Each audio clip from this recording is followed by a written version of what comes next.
मुंबईकरांचा प्रवास आता महागणार आहे, कारण की टॅक्सीचे दरवाढ झालेली आहे। आपण बघतो की मुंबईसारख्या शहरामध्ये एका बाजूला महागाई असताना दुसऱ्या बाजूला आता टॅक्सीने देखील भाडेवाढ केलेली आहे आणि त्याच्यामुळे मुंबईकरांच्या खिशावरती आता आणखी जास्त खरं तर भार पडताना पाहायला मिळणार आहे। फक्त टॅक्सीच नाही तर रिक्षाच्या दरामध्ये सुद्धा वाढ झाल्याचं चित्र आपल्याला पाहायला मिळत आहे। ज्या सगळ्या कूल कॅब आहेत त्यांचा देखील दर वाढलेला आहे, त्यांचा दर देखील आता 8 रुपयांनी वाढलेला आहे। त्याच्यामुळे एका बाजूला महागाईच्या झळा आणि दुसऱ्या बाजूला वाढणारी ही दरवाढ याच्यामुळे आता कुठेतरी सर्वसामान्य जे नागरिक आहेत त्यांच्या खिशाला आता कात्री बसणार आहे। आपण पाहत आहोत की जे परिवहन प्राधिकरण आहे त्यांनी खरं तर या नवीन दरांना मंजुरी दिलेली आहे आणि ऑटो रिक्षाच्या भाड्यामध्ये 11% तर टॅक्सीच्या भाड्यामध्ये जवळपास 10% ही वाढ झालेली आहे।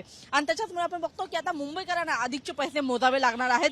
टॅक्सीसाठी आधीचा जे दर होता तो 28 रुपये होता आणि आता त्याच्यामध्ये 3 रुपयाची भर पडलेली आहे आणि आता नवीन जो दर असणार आहे तो आता खरं तर आता 31 रुपये असणार आहे। त्याच्यामुळे आपण पाहतो की एका बाजूला महागाई वाढत असताना, भाजीपाला वाढत असताना दुसऱ्या बाजूला आता टॅक्सीचे दर देखील वाढलेले आहेत आणि या सगळ्याचा भार थेट सर्वसामान्य मुंबईकरांना सोसावा लागणार आहे। कॅमेरामन प्रवीण चव्हाणसह मी रुपाली बडवे, साम टीव्ही, मुंबई। देश विदेशातील प्रत्येक घडामोडींचे लाईव्ह अपडेट मिळवण्यासाठी आता साम टीव्हीच्या सर्व सोशल मीडिया प्लॅटफॉर्मला लाईक, फॉलो आणि सबस्क्राईब करा।